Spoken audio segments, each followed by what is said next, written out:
नमस्कार मेरे प्यारे मित्रों। मैं हूँ शिखा माहेश्वरी और मेरे चैनल में आप सभी दर्शकों का स्वागत है। दर्शकों के मन में एक बहुत बड़ा सवाल होता है और रीडर्स के मन में एक बहुत बड़ा सवाल होता है कि क्या पढ़ें। ये सबसे बड़ा सवाल है। तो धर्म से संबंधित पढ़ने में रुचि हो तो क्या पढ़ें, क्या ना पढ़ें, कब पढ़ें, कैसे पढ़ें, कितना पढ़ें, क्या ये हमारे लिए उपयोगी होगा। तो ऐसे अनेक प्रश्न आप सभी के मन मस्तिष्क में आते होंगे। तो आज मैं आपके लिए इन सभी प्रश्नों का निराकरण लेकर आई हूँ और आई एम श्योर ये वीडियो आपको ज़रूर पसंद आएगी। तो स्टार्ट टू एंड देखिएगा और अगर आपने चैनल सब्सक्राइब नहीं किया है तो कर लीजिएगा। और आप अन्य किसी विषय पर हमसे वीडियो चाहते हैं तो जेन्युइन राय कमेंट बॉक्स में ज़रूर शेयर कीजिएगा। तो चलिए शुरू करते हैं। आज मैं आपके लिए लेकर आई हूँ महाभारत। जी हाँ, महाभारत के संबंध में एक बात प्रचलित है लोगों के बीच में कि महाभारत नहीं पढ़नी चाहिए, महाभारत घर में नहीं रखनी चाहिए। ऐसा कुछ भी नहीं है, यह मिथ है। तो इस मिथ को साइड में रख के आप ज़रूर महाभारत का पारायण कर सकते हैं, उसे पढ़ सकते हैं, उसका श्रवण भी कर सकते हैं। सो जिस तरीके से आप बाकी ग्रंथ पढ़ते होंगे या पढ़ते हैं उसी तरीके से आप महाभारत भी पढ़ सकते हैं। तो अगर आप महाभारत संस्कृत और हिंदी वर्जन पढ़ते हैं, मतलब संस्कृत में उसके श्लोक हैं और हिंदी में उनका नीचे अनुवाद है, ट्रांसलेशन है, तो गीता प्रेस गोरखपुर की जो छपती है उसके 6 भाग होते हैं। वहाँ पे 6 भाग आपको मिल जाएंगे, 6 पार्ट्स में मिलेगी। और अगर आप सिर्फ हिंदी वर्जन पढ़ते हैं जिसमें सिर्फ महाभारत हिंदी में ही दी गई है तो वो आपको 2 पार्ट्स में मिलती है। मैं ये गीता प्रेस गोरखपुर से जो प्रकाशित होती है उसके बारे में आपसे जानकारी शेयर कर रही हूँ। और अन्य सभी भाषाओं में भी महाभारत प्रकाशित होती आ रही है। आप जिस भाषा में चाहते हैं उस भाषा में महाभारत पढ़ सकते हैं। एंड महाभारत का जो अंक मैं पढ़ रही हूँ, हिंदी वर्जन पढ़ रही हूँ मैं, तो वो 43rd पुनर्मुद्रण है, मतलब 43rd एडिशन है। तो और ऐसा भी नहीं है कि वो बहुत कॉस्टली आती है। 250 रुपीज़ की एक भाग आई है, मतलब 500 रुपीज़ में दोनों भाग आ गए हैं। तो it's not costly at all. और अब महाभारत के ऊपर हम एक बेसिक चर्चा प्रारंभ करते हैं और महाभारत से संबंधित हम और भी वीडियोस आपके लिए आगे लेके आने वाले हैं। सो हमारे चैनल के साथ बने रहिएगा।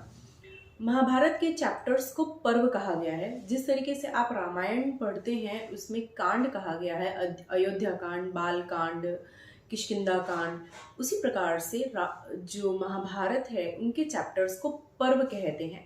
महाभारत में 18 पर्व हैं, 18 चैप्टर्स हैं। उन पर्वों के मैं यहाँ पर इस वक्त सिर्फ नाम ले रही हूँ। आदि पर्व, सभा पर्व, वन पर्व, विराट पर्व, उद्योग पर्व, भीष्म पर्व, द्रोण पर्व, कर्ण पर्व, शल्य पर्व, सौप्तिक पर्व, स्त्री पर्व, शांति पर्व, अनुशासन पर्व, आश्वमेधिक पर्व, आश्रम वासिक पर्व, मौसल पर्व, महाप्रास्थानिक पर्व तथा स्वर्गारोहण पर्व। तो इस तरीके से महाभारत 18 पर्वों में लिखी गई है। महाभारत में कुल मिलाकर अगर आप संस्कृत के श्लोकों की चर्चा कहें या गिनती कहें तो महाभारत में 1 लाख श्लोक हैं। इसी कारण इसे शत सहस्री संहिता के नाम से भी पुकारा जा सकता है। इसके रचयिता महर्षि कृष्ण द्वैपायन वेदव्यास जी ने महाभारत के संबंध में लिखा है कि यन्य हास्ति न कुत्रचित, अर्थात जिस विषय की चर्चा इसमें नहीं की गई है उसकी चर्चा अन्यत्र कहीं भी उपलब्ध नहीं है। वेदव्यास जी ने लगातार बिना रुके महाभारत कही थी और विद्या बुद्धि के भंडार गणेश जी ने बिना रुके महाभारत लिखी थी। महाभारत लिखने का जो समय है वो 3 वर्ष में महाभारत लिख के तैयार हुई थी। महाभारत का भारतीय वाङ्मय में बहुत ऊंचा स्थान है। इसे पंचम वेद भी कहा जाता है। इसमें धर्म, अर्थ, काम और मोक्ष इन चारों पुरुषार्थों का निरूपण किया गया है। भारतीय संस्कृत वाङ्मय की एक अमूल्य निधि है महाभारत। यह भारत का सच्चा एवं बृहत इतिहास तो है ही, जैसा कि इसके नाम से ही व्यक्त होता है। साथ ही इसमें धर्म, ज्ञान, वैराग्य, भक्ति, योग, नीति, सदाचार, अध्यात्म आदि सभी विषयों का अत्यंत सारगर्भित वर्णन किया गया है। इसे भारतीय ज्ञान का विश्वकोश कहा जाए तो कोई अतिशयोक्ति न होगी। महाभारत को पढ़ते समय इसमें आए विविध पक्षों से मेरा महाभारत संबंधी ज्ञान तो बढ़ा ही है। आगे की वीडियोस में जो कि मैं आपसे शेयर करने वाली हूँ, तो महाभारत के संबंध में यह भी लिखा गया है कि एक मनुष्य तो वेदज्ञ एवं अनेक शास्त्रों को जानने वाले ब्राह्मणों को सोने से मढ़े हुए सींगों वाली 100 गौएं दान करता है, और दूसरा नित्य महाभारत की पुण्यमयी कथा का श्रवण करता है। दोनों को समान फल प्राप्त होता है। महाभारत प्रेजेंट सिचुएशन के लिए, कलयुग में जीने के लिए एक अत्यंत कारगर सिद्ध ग्रंथ मैं कह सकती हूँ, क्योंकि महाभारत हमें सिखाती है कि हमें क्या नहीं करना चाहिए। जो कार्य नहीं करने चाहिए या जो कार्य करने चाहिए, उनके ऊपर भी मैं आपके लिए आगे वीडियोस लेके आने वाली हूँ।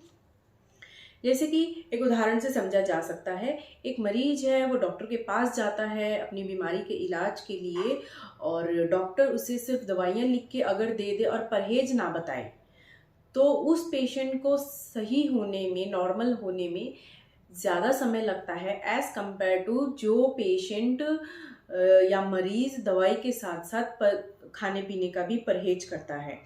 तो ऐसे रेयर डॉक्टर्स हमें मिलते हैं जो हमें दवाइयों के साथ परहेज भी बता दें। तो इसी तरीके से महाभारत भी एक रेयर ग्रंथ मैं कह सकती हूँ कि जो हमें परहेज करवाता है, अच्छे बुरे का ज्ञान करवाता है, अच्छी बुरी चीज़ों से हमारा परहेज करवाता है, और हमें ज्ञान कराता है कि हमें क्या करना चाहिए, क्या नहीं करना चाहिए। इस कलयुग वाले टेंशन भरे माहौल में महाभारत हमें जीने की कला सिखाता है। जब इंसान का समय गलत चल रहा हो तो उसे गलत राह भी सही लगती है। उस समय पर थोड़ा स्लो डाउन हो जाइए, रुकिए, महाभारत को पढ़िए। महाभारत हमें सिखाती है कि गलत समय में भी सही कैसे सोचा जा सकता है, सही कर्म कैसे किए जा सकते हैं। तो फ्रेंड्स, महाभारत के विषय में आगे भी हम वीडियोस आपके लिए लेके आते रहेंगे। ये वीडियोस आपको कैसी लगी ज़रूर बताइएगा। ज़रूर अपने अनुभव मेरे चैनल पर शेयर कीजिएगा। चैनल को सब्सक्राइब ज़रूर कीजिएगा, नोटिफिकेशन बेल पर भी क्लिक कीजिएगा ताकि आगे आने वाले नोटिफिकेशंस आपको समय अनुसार मिलते रहेंगे। एंड मोस्ट इम्पॉर्टेंट, अभी तक तो हम एवरी मंडे सुबह 10 बजे वीडियोस अपलोड कर रहे हैं। अगर हमारा समय चेंज होता है या हमारा दिन चेंज होता है तो उसकी भी जानकारी हम आपको वीडियोस में देते रहेंगे। अभी तो हमारे साथ हर सोमवार सुबह 10 बजे ज़रूर हमारे वीडियोस को देखिएगा। डिस्क्रिप्शन बॉक्स में Facebook link, Twitter link, LinkedIn link और इंस्टाग्राम लिंक भी मैंने आपके साथ शेयर कर देने हैं।